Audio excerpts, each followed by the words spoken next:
Hello, everyone, and welcome to this MTE webinar. My name is Katie, and I will be your Global Spec moderator, and you are just hearing my voice today. Now I'd like to introduce today's presenters. With us today, we have Aisha Bala. She is a field applications engineer. And joining Aisha today, we have Rick Holmes. He is a director of engineering. So Aisha and Rick, I'd like to welcome you both to today's event. And if you'd like to read more about either of our presenters, we have a slide up on the screen and we have their information listed right in the bio window. So with that, I'd like to pass things over to you guys to get started. So go right ahead. Thank you, Katie. I will quickly introduce myself. My name is Aisha Bajwa. I'm a field applications engineer with MTE. I started with MTE in 2023. And prior to MTE, my major experience has been in the wire and cable industry as a field applications engineer and sales manager. And I've done my bachelor's in electrical engineering from Arizona State University, master's in finance, and also I live in California in the Orange County area. And I will start the presentation now. And I will have Rick introduce himself when he will start his section. So again, I want to say thank you everyone for your time today. We will start with the fundamentals. What are harmonics basically, and where they originate. So everybody's on the same page, and we will have a basic understanding about harmonics. Then we will look at how modern data centers are particularly exposed due to the concentration of power electronics and nonlinear loads. Finally, we will discuss mitigation approaches and practical implementation. So let's start. Let's start with some understanding of harmonics. In an ideal electrical systems, current and voltage follow a clean sinusoidal waveform at the fundamental frequency. But many modern electronic systems do not draw current linearly. Instead, they generate additional frequency content beyond the fundamental frequency, and those additional frequencies are what we call harmonics. Extra frequencies riding on top of the normal waveforms, and as those harmonic currents increase, they begin distorting the electrical system itself. And you can see the clean and distorted waveforms on the right side on this slide. And the key thing to remember from this slide is that harmonics are essentially electrical distortion created by nonlinear loads. So if you have nonlinear loads, do not ignore harmonics. So that's just a rule of thumb to remember. All kinds of nonlinear loads you have in your system, you will have harmonics, and you have to mitigate those harmonics. So in this slide, I like to use a simple analogy. Think about a shared water system in a city. If one facility contaminates the water supply, eventually everyone connected to that system is affected. So in electrical networks, it works very similar to that. And harmonics are essentially a form of electrical pollution. And in IEEE 519 is created to help protect the shared infrastructure from that distortion spreading across the network. So introduction to IEEE 519. IEEE 519 is a fundamental, basically a standard to provide system level guidelines for engineers, for facility managers, and for installers, and for utilities as well, for harmonic control in the electrical power systems. It focuses on limiting harmonic distortion at the point where a facility connects to the shared electrical system, what we call the point of common coupling, or PCC. A lot of times you may have heard just PCC. So so basically a thing to remember here is that you just don't need to protect one piece of equipment, you need to protect the larger electrical network. So what is PCC? So PCC is usually the point in the power system closest to the user where the utility could offer service to another user. So, and look at the picture on the left side. The PCC is at the high voltage side. Normally we call that the primary side of the transformer. It is very common in industrial application. For example, if you have manufacturing facilities, plants, mining facilities, they have their own dedicated transformers, service transformers basically. So that's where they need to measure their harmonics level. If you look at the picture on the left side, the PCC is commonly at the low voltage secondary side of the service transformer.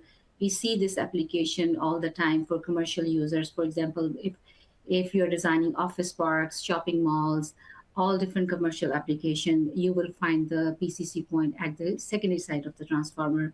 And one of the most commonly question I get asked almost all the time when I'm presenting to the engineers, system integrator, is can we consider our system compliant by adding a harmonic filter in front of a drive or measure the harmonics in the on the input side of the filter?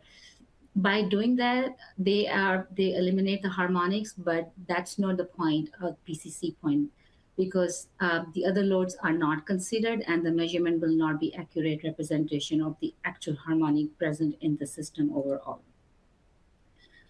So next slide. So these are the current and voltage harmonic tables from the IEEE 519 standard itself. So we just took it from the standards. In table 1 from the standard, it talks about the voltage distortion limits. So voltage distortion limits are based on bus voltage at the determined point of common coupling. So the percentage is basically based on certain parameters. As an example, if you look at the top row of table 1, if the voltage at the PCC is less than 1000 volts, the table acceptable harmonic voltage can be at 8% or less. But we need to look at the current distortion at the line side. So we need to look at table 2 as well. So table 2 provides valuable guidance for engineers, utilities, regulators to access and manage the current distortion in the electrical power systems. And current distortion limits are based on the ratio of the short circuit current of the transformer and the total of the current load on the system or transformer, basically. So there are also limits based on the individual harmonic orders and what is known as a total demand distortion, TDD. This is what the requirement of 5% current distortion comes from. And we do provide a lot of spec support to engineers if there are any questions on how to utilize this table and how do we find the TDD level for our application. So key message for this particular slide is that you have harmonic voltage distortion, which is created by harmonic current flowing through the electrical system impedance. So by reducing your current harmonics, first we prevent voltage distortion from spreading across the facility. It's a very important IEEE 519 table. So now we need to look at harmonics across the data centers. So today's facilities nowadays contains large concentration of nonlinear loads. And this one line is basically is like a map. So power comes in, it gets converted, it gets distributed and feeds many, many nonlinear loads. So we have many different pieces of equipment across the data center facilities, such as we have chillers, we have cross, we have EC fan systems, we have CDUs, UPS system, we have server power supplies. Almost every major cooling or IT system now relies on power electronics. And every one of those conversion stages basically becomes a potential harmonic source. So it's not just one device. It's the challenge is the cumulative impact of hundreds or thousands of those devices operating at the same electrical infrastructure. So it's very important to look at all the devices. So this slide gives you information on harmonic signature of data centers equipment.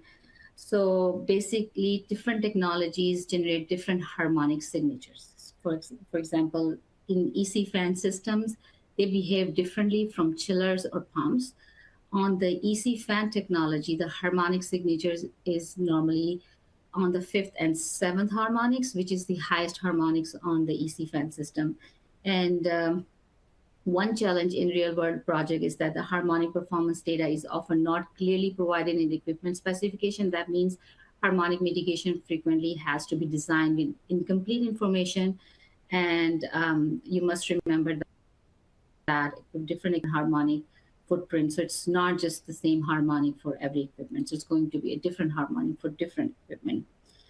So far we have talked about what harmonics are, how they are measured, the standard that govern them, and where they originate inside the modern data centers. We have also seen the different equipment creates different harmonic signatures across the facility.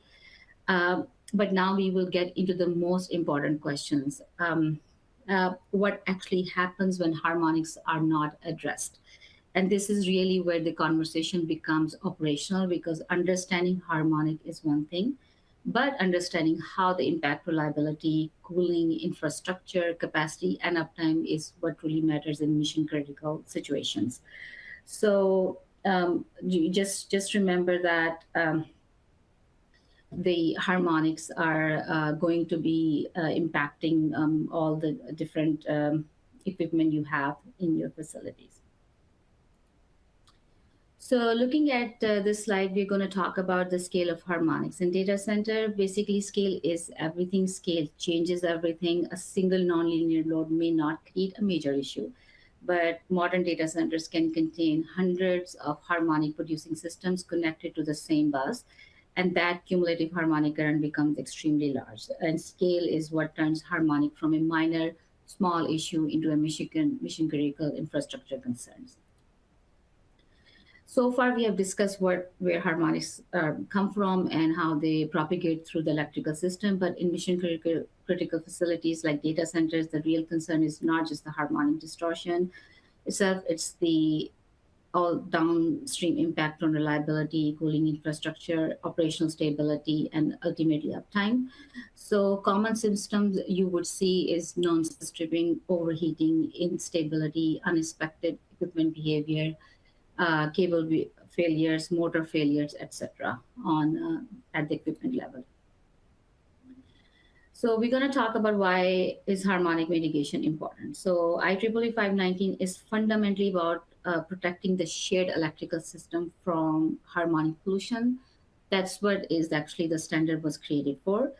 And utilities care because excessive distortion can impact the broader grid and neighboring customers. But inside the data center, the biggest concern is reliability. Every second counts, every minute counts. So because when harmonic begins impacting cooling systems, fan walls, chillers, or IT infrastructure, the issue quickly becomes operational, not just electrical. And this is really the key idea here is that the lack of harmonic mitigation plus data center scale equals very, very large problem. And single nonlinear node may not create a major issue. You have to look at the system holistically. So now we will zoom inside the facility and follow the current path. We'll show you how the impact of current distortion is. So current distortion impacts every piece of infrastructure that the current flows through. So if harmonic current is flowing through switchgear, transformer, UPS system, cables, generators, cooling equipment, those components all experience additional electrical stress. And one thing to understand is that the harmonics don't stay isolated at the load side. They propagate upstreams and downstream across the electrical distribution system. You can see that in this single line diagram. So even if the harmonics originate at the chiller, the impact can extend back into the UPS, the switchgear, the generators, and across the broader facility infrastructure itself. And at data center scale, the cumulative stress becomes very, very significant. And harmonics are going to consume your electrical infrastructure capacity without delivering any useful work. So very important to mitigate your harmonics at your system level. So the impact of current distortion, we're talking about transformers here. So harmonic increased transformer losses and increased heating as well. And as harmonic content increase, the transformer derating may become necessary. In IEEE C 57.110, it provides guidance on evaluating harmonic-related transformer stress through K-factor calculation. And it's very important to remember. And the important takeaway on this slide is that the harmonics can reduce your usable transformer capacity and increase thermal stress across the electrical infrastructure.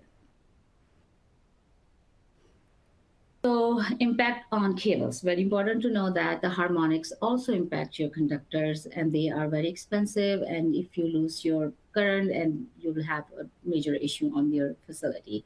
So higher frequency currents tend to concentrate near the outer surface of the conductor, what we normally call skin effect. And that higher current density increases heating on the cables, which means cables may operate hotter again than expected based on the RMS or current calculation, and eventually cause more problems down the line in future in the facility. And what about the background voltage distortion? This is one of the most important concept in this presentation, and you must understand what it means. So current distortion creates voltage distortion, and once significant voltage distortion develops across the system, every connected load becomes affected. In this example, on the slide, background voltage distortion increased from typically levels from 2% up to almost 14%. And at those levels, operational issues begin appearing very quickly. And you must remember that the current distortion is where you want to fight the battle. And impact of voltage distortions in the system. So I was talking about the current distortion is what starts the problem, but voltage distortion is what spreads the problem across the facility. Once harmonic current flow through the system impedance, they begin distorting the voltage waveform itself. And once the system voltage becomes distorted, every connected piece of equipment starts seeing this distorted voltage. So now the issue is no longer instead to one chiller, one UPS, one fan wall.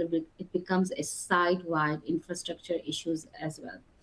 And this is important and a very operational challenge. So one significant background voltage distortion exists because it propagates throughout the electrical system. And the key takeaway here is that once you have voltage distortion in existence in your facility, everyone connected to the system starts paying the price. So it just depends which equipment is affected more through the harmonics. So impact to your IT loads. So for IT loads, one important thing to understand is that the most modern server power supplies already use active power correction, or APFC, we normally call that. And the purpose of APFC is to keep the current waveform closely aligned with the voltage waveform and maintain high power factor. But these systems are designed assuming relatively clean incoming voltage. So when significant voltage distortion exists on the system, the power supply control electronics have to work harder to maintain stable operation, and that can increase your thermal stresses, increase your instability risk, efficiency losses, and in some cases, additional harmonic distortion. So even though modern IT equipment is very advanced nowadays, it's still highly dependent on good incoming power quality for your system. And in mission critical environment, clean power directly supports your stable IT operation. So you must remember that you have to have a clean power for your IT equipment as well. And in regards to thermal management for equipment, one important observation from real world data center project is that the harmonic related problem often show up first in thermal management equipment.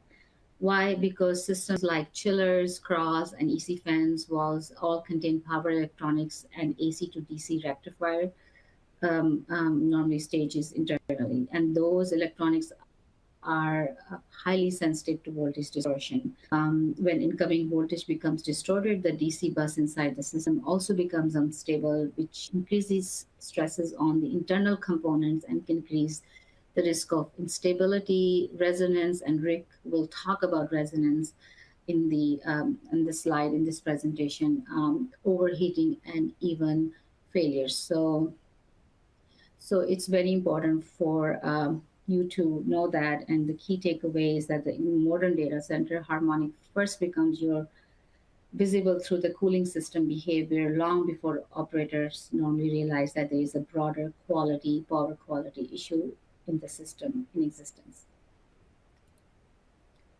So this slide is really a real world root cause story that we have seen in current data center environments. Basically, that the project starts with equipment being installed without harmonic mitigation. So we have the project, but there's no harmonic mitigation being utilized. So those nonlinear loads, they generate high harmonic current distortion, high THID, and the harmonic current flows through the system impedance and creates high background voltage distortion, high THVD. And once the voltage distortion becomes severe enough, your cooling systems, especially EC fan wall systems, can begin experiencing instability, operational limitations, or abnormal behavior. And at that point, the problem is no longer just an electrical problem. Now, cooling capacity becomes limited, and ultimately, the usability of that capacity of the entire data center becomes affected. And this is where the real challenge begins and retrofit starts to happen. And because once the facility's operational harmonic mitigation becomes significantly expensive to add and more disruptive, and it can be more difficult to implement. So we have different options. We have passive and active solutions. Both have trade-offs. Passive may reduce material cost but increase labor and retrofit complexity because of the size and the way we install it. And active filters may increase the upfront material cost but simplify implementation and reduce disruption. And this is really as a design engineers, it's better that to implement the harmonic filtration in the design phase of the projects. It will save a lot of money down the line.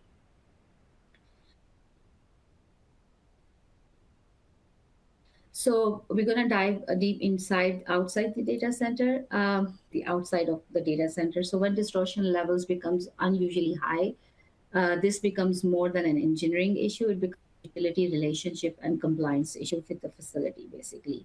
And in severe cases, utilities may require corrective action before allowing continued expansion or operation. Sometimes they even give a lot of fines, and sometimes they even give like warnings to disconnect the service as well to those facilities. So harmonics are fundamentally a system level problem, and scale changes everything, especially in data centers. And harmonics consume infrastructure capacity without delivering any useful work. And current distortion is where you fight the battle. And when cooling becomes constrained, the business problem becomes much larger than the power quality, and the neighboring facilities are then affected because of that as well. And the network impact of harmonics, and why utility cares. I mean, utilities have and use the IEEE 519 standards, and you know that the disruption can be usually high up to 14%, and typically it should be between the 1 and 2%. But when the grid is affected, it becomes a big issue for the engineers, for the designer, and for the specifier, and the facility managers to come and mitigate those solutions. So harmonic solution. So just to summarize the section, modern data centers contain extremely high concentration of nonlinear loads, and when those harmonic currents accumulate across the system, they can begin impacting reliability, cooling performance, infrastructure capacity, and overall operational efficiency. The key takeaway to remember is that the harmonics are not simply an equipment level issue anymore. At data center, they become system level infrastructure challenge, and ultimately the earlier harmonic mitigation is considered in the design phase, the easier and more cost effective it becomes to maintain long-term reliability and scalability issues. So now let's shift from understanding the problem. The slides ahead, we were discussing about the root, the issue, the problems. And now we want to understand the mitigation strategies that can help maintain stability, help you with scalability and uptime. And I will give it to Rick. And Rick, over to you now. Thank you. Thanks, Aisha. So Aisha talked about the causes of harmonics in data centers and some of the impacts of it. I get the fun job of talking about some of the solutions. So there's different types of ways to address harmonics. One of those is with what's called a passive filter. So a passive filter consists of inductive and capacitive elements that are used to filter out harmonics. This type of filter is tuned to address a specific set of harmonics. So when you have equipment that has harmonics that are specific to certain orders, typically it's more effective in those type of products. And it's implemented in series with whatever your harmonic loads are. Another very common solution for harmonics is called an active harmonic filter. So this is a power electronics-based solution. And essentially the way to think about it, it's like noise canceling headphones, right? It measures the harmonics and then it creates anti-harmonics to cancel those harmonics out. This type of solution is implemented in parallel, and it's sized based on something called correcting current. So correcting current essentially is how much harmonics are in the system, and that can be calculated using your full load amps and your THID. So by simply multiplying those two numbers together, you can get an estimate for how much harmonic current you have within your system.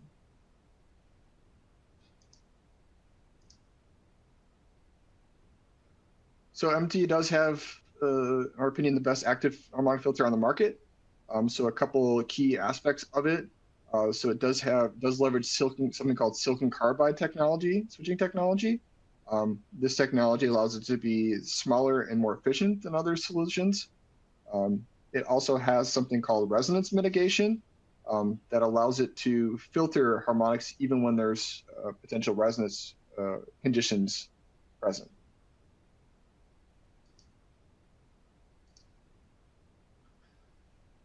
So just a little comparison table between the MT Centris active harmonic filter and other competitive filters.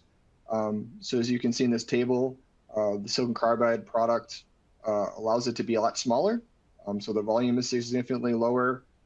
It's a lot less weight. The efficiency, like I mentioned, is a lot better. And then the watts loss is a lot lower as well.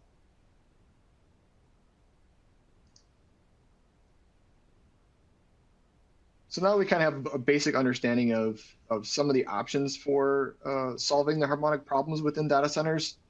Let's talk a little bit about the strategy and how they get implemented, right? So first off, harmonics should be eliminated wherever they exist.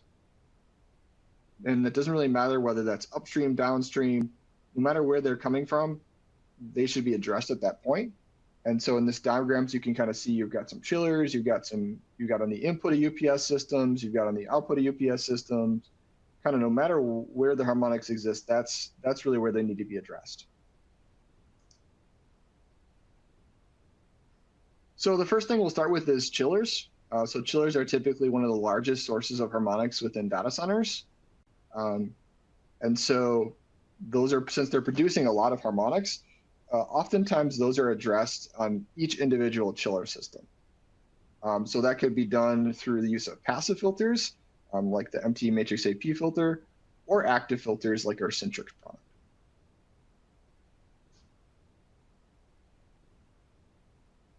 Fan walls also are producing harmonics. And so, typically the fan wall will draw less harmonic currents. And so oftentimes those are addressed at more of a system level. The biggest concern that we have with fan walls and fan systems is this issue with resonance.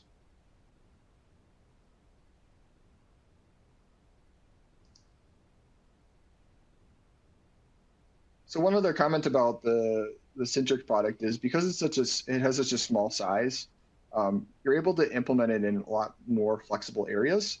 So these examples kind of show, within a switch gear, you could implement it above the switch gear. You could potentially implement it on the side of the switch gear, but its smaller size really is a pretty versatile feature for this product. So I mentioned that resonance is a big concern with fan systems, and so we're going to deep dive a little bit into what is resonance and how the Centrix product addresses it. So in electrical systems that consist of inductive and capacitive loads, essentially you have this condition called resonance, and essentially occurs when your inductive load and your capacitive load kind of cancel each other out perfectly. And so due to the lower capacitance in EC fans, typically these systems are more subject to resonance.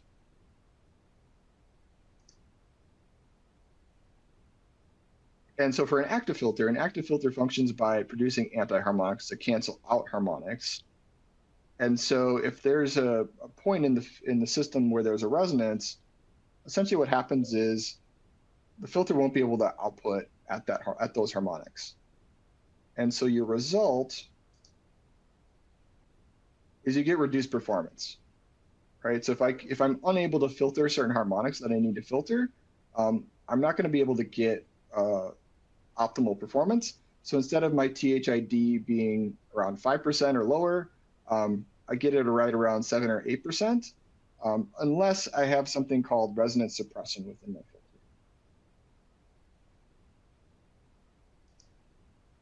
So essentially what resonance suppression does is it allows the filter to filter even when there's a resonance condition. So instead of being able to limit it to only being at 7%, 7 to 8% THID, you're able to get down to that 4 or 5%.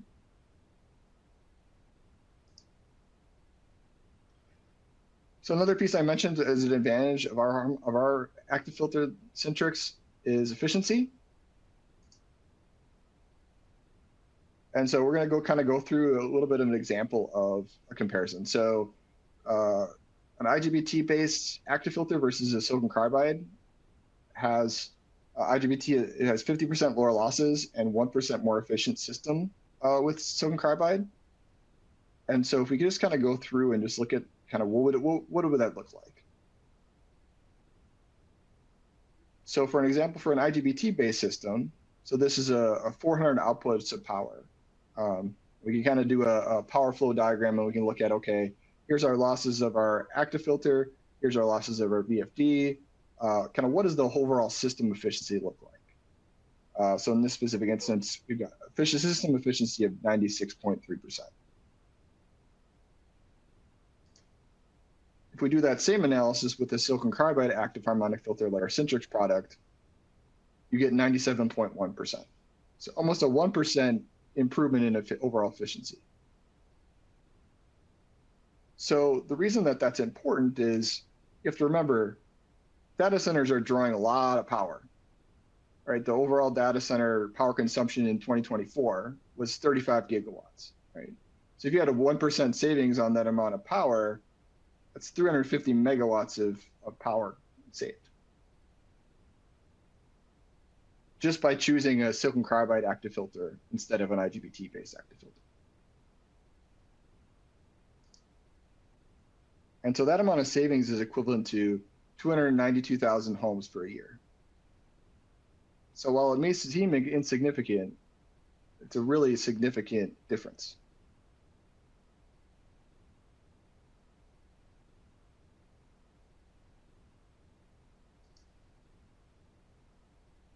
So that's everything we've got for today. I think we're going to dive in and do some questions. All right, great. Thank you both so much. Let me get you guys back up on camera here for our Q&A session. All right, so let's go with this one here. Aisha, I think this one can go for you. And this person's asking, in a data center, where should you focus to mitigate harmonics? That's a good question, and I do get that questions asked quite a lot.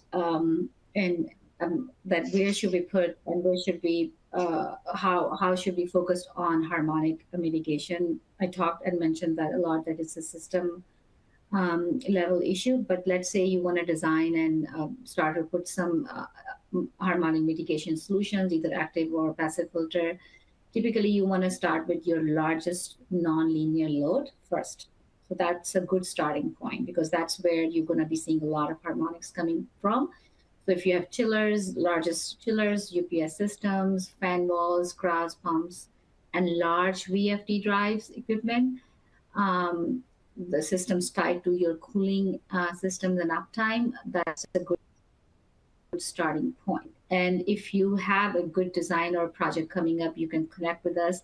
Sometimes we can put active and passive filters together on the same bus and help reduce the cost and bring the most efficient system for your system. So you want to start with the largest.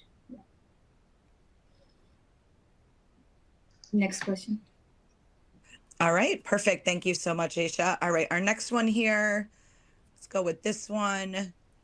Where in my system is the optimal location to add harmonic mitigation? So kind of off the same question there, Aisha, for you. Yes, I would say typically it depends on your system architecture and mitigation strategy. Usually you want to have it very close to the harmonic source as practically as possible. Um, for line side mitigation, we are talking about the line side harmonic solution and where your key distribution point are, and you have multiple larger loads. Yeah. Next question. All right, perfect. All right, looking at the queue here, one more on harmonics, Aisha, if you don't mind. How do I know if my equipment is generating harmonics? That's a very good question. How do you know your equipment is generating harmonics? So a rule of thumb, and just remember one thing: if you have a nonlinear device, nonlinear loads, typically if you have VFDs, rectifier, UPS systems, or EC motors, when we talk about the passive harmonic filters, they are designed for 6 pulse VFD solutions. So what happens in your VFD solutions? You know how the linear load becomes nonlinear. You have AC power coming in, it's converted into DC, and for your load, it's converted back into AC. So your load overall becomes nonlinear. Um, if you have a 6 pulse drive and there's no DC link choke, there's no precautionary, um, reactor being installed to protect the equipment, the THID levels are normally at 85% and above. And IEEE requirement to mitigate and bring those levels down to 5% and below. So regardless of what manufacturer, what brand, whatever you use, you will have those levels of THID levels, but many times they will have a DC link choke or a reactor line reactor. Then you are looking at around 30 to 35% THID levels. Next All right, question. Aisha, thank you so much. Thank you so much for that answer. Yeah, we can go on to our next one here. Rick, I think this one is for you. This person's asking, most all active harmonic filters be parallel connected to the load, or do we have some that are series connected? No, so just a point of clarity, all active filters are connected in parallel, right? It's only the passive filters that are connected in series with the load.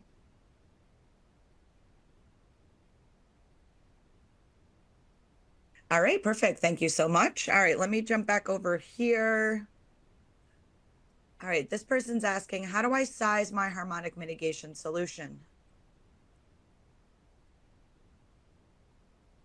Do you want me to take that? Okay, so I can take that question. Typically, you want to size based on your harmonic current, not on your load current. If you have a passive harmonic filter, size your harmonic filter based on your full load amps or your horsepower of the motor or the load. So that's how you size it. And if you want to size the active harmonic filter, we will be looking at the uh, corrective currents, for example. And if you have a system where it has assuming THID levels of the systems are 35%, and your full load amps of the entire system, the collectively, let's say it's 100 amps, that would be your 35 amps. Using the THID formula, and we also multiply with this 20% safety factor, and that's how you size your active harmonic filter. So different techniques to size both passive and active filter. So, passive filters are normally installed in series, versus your active filter are better in the system installed, because that's where the most common architecture is, is getting the full load amps, if you are sizing based on the corrective amps. Next question. All right, Aisha, thank you so much. For our audience, if you have any questions, feel free to enter those into the Q&A window and click submit. We have a couple more in the queue here we're going to grab. But if you don't hear your question being answered, don't worry. We will get back to you following today. All right, Rick and Aisha, this one here, is there any equipment required along with the active harmonic filter? And then parentheses, it's just CTs. Do you want to take that, Rick? Yes. So there is additional equipment required, and it is the CTs. So the CTs are used to measure your harmonic currents, and they're specific to the system size. And so they're slightly different dependent upon where you're trying to mitigate your harmonics.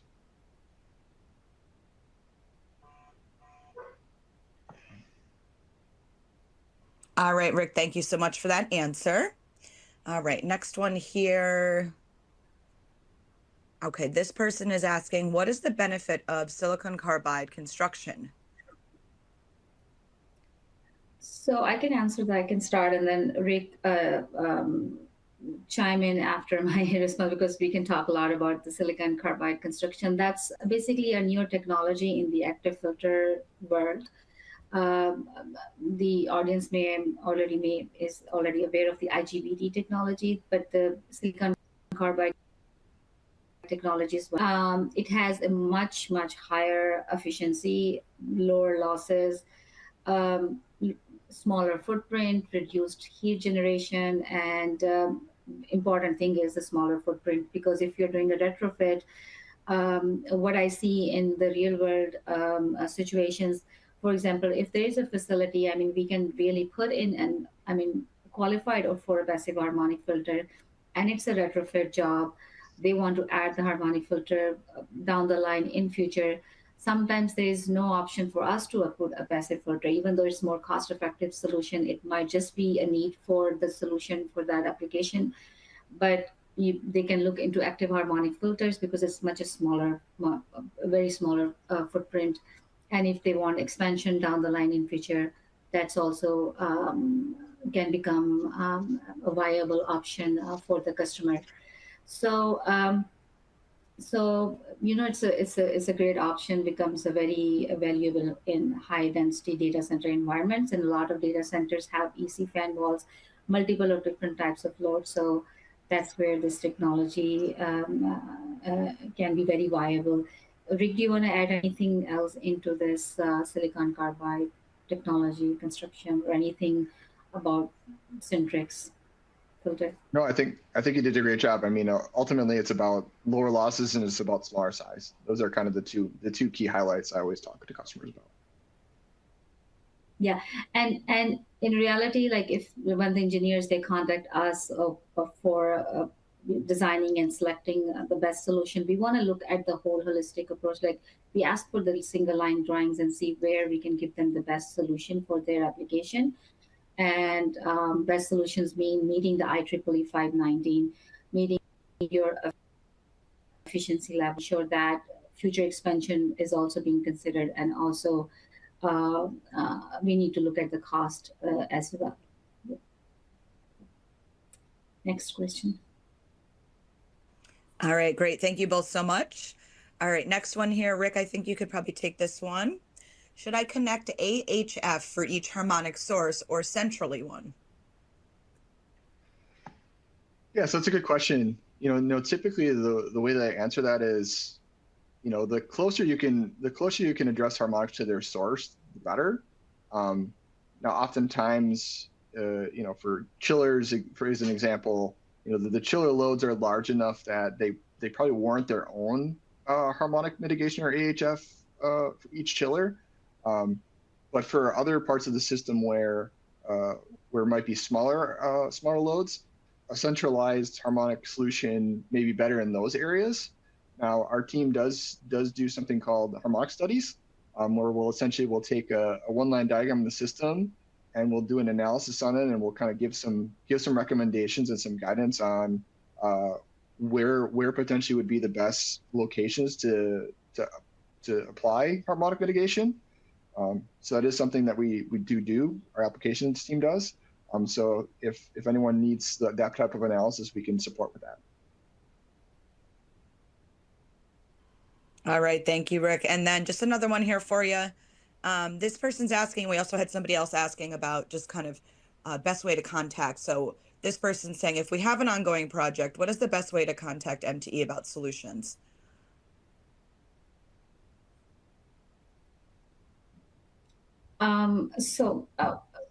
Best way to contact, you can go on our website, www.mtcorp.com, and there is or you can call us.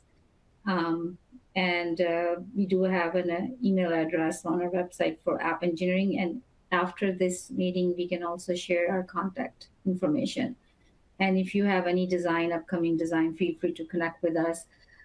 We can also do harmonic study analysis for your application and give you some rough idea about what would be the best choice for you for your project. All right, perfect. Thank you so much for that answer. And everyone that attended the webinar today will also be receiving an email from us after the webinar. So there's also a way for you to come back and watch this webinar again later too. All right, guys, we got time for a couple more. So I'm just going to grab the last few in here that we have time for. This person's asking, how do you estimate corrective current? Do you want to take over that, Rick? I explain it. Yeah, I can take that one.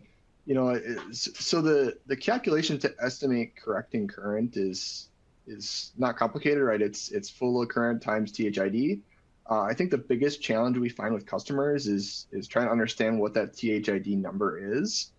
And that's kind of where, you know, some of our experience and background is very helpful in that, because we've got a pretty good sense of different type of equipment and roughly kind of what are some of the THID numbers that we'll typically see. A pretty conservative approach would be to kind of estimate it around at a very high end of 50% and low end of kind of 30%. So it's gonna be somewhere in that range. The other thing I'd say is, you know, if you were to undersize an active filter, the nice part about that is you're just not going to quite get as good a performance. And so if you're trying to achieve, you know, below 5% THID, you may not be able to get there, but at least you get some amount of harmonic mitigation, even if you're undersized. All right, great. Thank you so much, Rick. All right, so we have some questions left in the queue here, but we are getting close to the top of the hour. I would ask all the attendees, if you have a last minute question, feel free to pop it into that window and click submit. We're going to grab one more question here today, guys, and then we're going to start to wrap up. So anyone who has an outstanding question, we will get back to you following today's webinar. All right, so this person's asking, how do I know if I should use an active or passive filter? I can take that question. So both active and passive filters, I mean, their job is to mitigate harmonics. Our active and passive harmonic filters will both meet IEEE 519. So how do you know what you want to use? First, you need to identify, do you want to just reduce the harmonics, or do you want to meet the IEEE 519, which is the level to be below 5% or below, or do you want to go below that? So identifying what THID level you want to achieve, that's how we start with selecting the mitigating and bringing in the mitigation solutions for harmonics. So passive filters normally work for very stable environments, predictable loads, larger VFD sizes you have. And active filters are usually better for more dynamic systems, like what we see in data centers, multiple harmonic sources coming in, and in the system, you have very multiple changing loads, or you have resonance sensitive environments like EC fan systems, what Rick explained in his in slide deck. So it's there's not like basic rule of thumb, but just to remember a couple of things from this presentation is one, once you have a nonlinear load, the loads we talked about during the presentation, you have an harmonics on your system, and selecting your right size harmonic filter depends on, again, as I said, what do you want to achieve, what your budget is, and what do we want to see down the line in future in the facility, and how critical the load is. Can you afford any downtime, or if there's no, you cannot afford it, you want to have the perfect mitigation, perfect solution available in the market for your facility.